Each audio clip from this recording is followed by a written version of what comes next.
చేయాలి game changer movie ఆర్టిస్టులకి న్యాయం చేయాలి, న్యాయం చేయాలి గేమ్ చేంజర్ మూవీ ఆర్టిస్టులకి న్యాయం చేయాలి.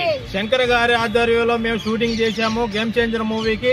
మాకు డబ్బులు వచ్చే విధంగా మరి శంకర్ గారు చర్య తీసుకొని స్వర్గం శివారెడ్డి మీద తక్షణమే యాక్షన్ తీసుకొని మరి ఎంతో మమ్మల్ని మాట్లాడాడు. కాబట్టి దయచేసి ఆ స్వర్గం శివ అనే వాడిని తక్షణమే కస్టడీలోకి తీసుకొని పోలీసు వారు మాకు న్యాయం చేయాలి.